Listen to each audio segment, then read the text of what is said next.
Hello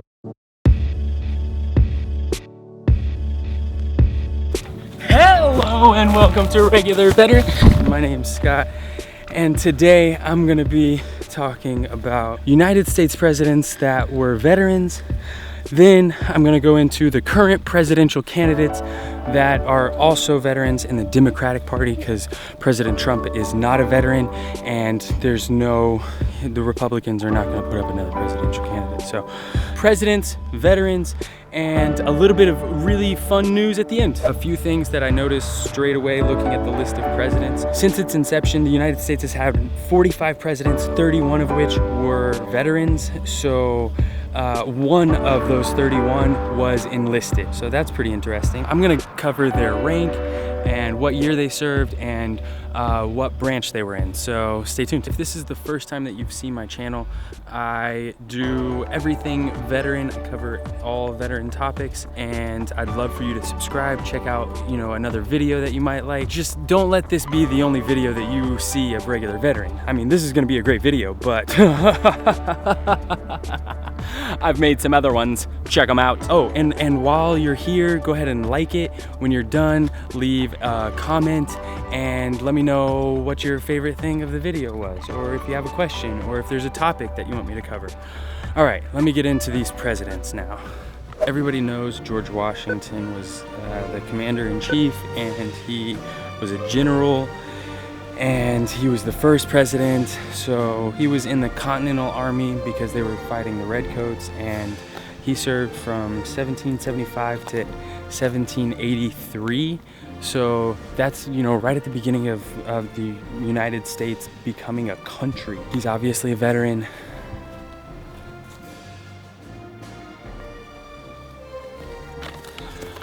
After George Washington is Thomas Jefferson. He was a colonel in the Virginia militia from 1770 to 1779. Then James Madison was a colonel in the Virginia militia from 1775 to 1781. James Monroe was a major in the Continental Army from 1775 to 1778. Andrew Jackson was a major general in the U.S. Army from 1814 to 1821. William Henry Harrison was a major general in the Kentucky militia from 1812 to 1814. John Tyler was a captain in the Virginia militia from 1812.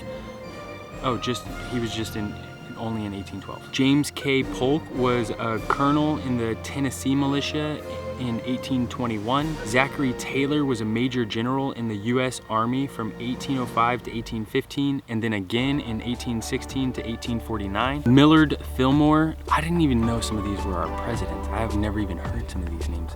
I know that I've heard these names, but it was in like elementary school. And Millard Fillmore was a major in the Union Continentals in 1861. Franklin Pierce was a brigadier general in the New Hampshire militia from 1846 to 1848. James Buchanan was the only enlisted. I don't know, I got this off the VA website, so I think it's the highest rank they ever held. So James Buchanan was only ever a private in 1814, and he was in the Pennsylvania militia. Abraham Lincoln was a veteran. He was a captain in the Illinois militia in 1832. Andrew Johnson was a brigadier general in the U.S. Army Volunteers from 1862 to 1865. Ulysses S. Grant was a general in the U.S. Army from 1866 to 1869. Rutherford B. Hayes was a major general in the U.S. Army from 1861 to 1865. James A. Garfield was a major general in the U.S. Army from 1861 to 1863. Chester A. Arthur was a brigadier general in the New York militia from 1858 to 1863. Benjamin Harrison was a brevet brigadier general. I'll have to look up what a brevet was.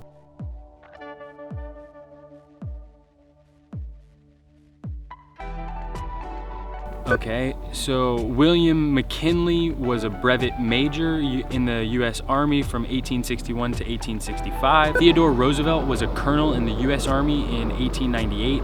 Harry S. Truman was a colonel.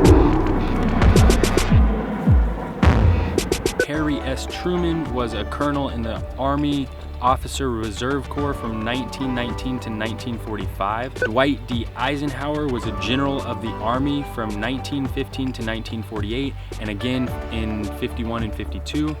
And then John F. Kennedy.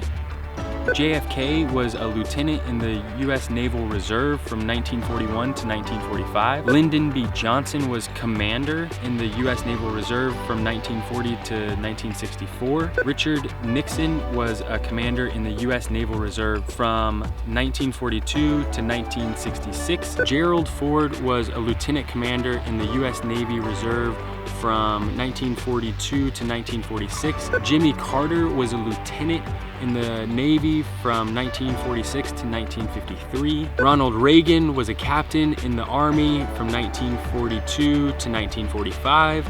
George Bush Sr. was a lieutenant in the Navy from 1942 to 1945. Last but not least, George W. Bush was a first lieutenant in the Texas Air National Guard from 1968 to 1973. And let's talk about presidential candidates that are veterans. The first person that comes to mind is the Marine.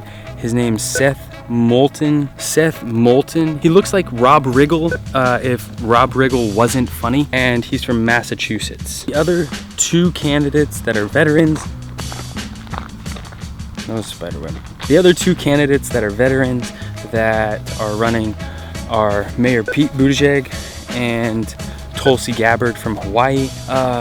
Mayor Pete actually criticized Trump for having bone spurs instead of going into the draft or going into military service.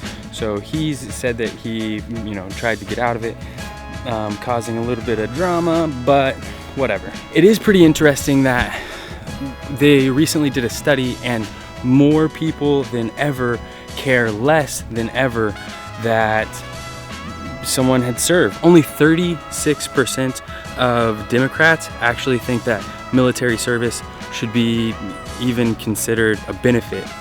So that's pretty interesting. There's two veterans currently that I saw news about that are walking cross country to raise awareness about veteran suicide.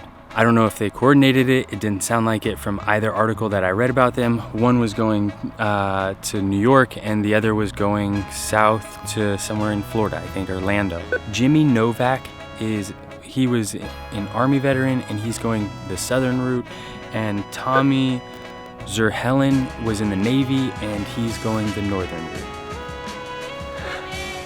Hi love, my name's Scott, you're watching Regular Veteran. I'll see you on the internet. Thanks for watching.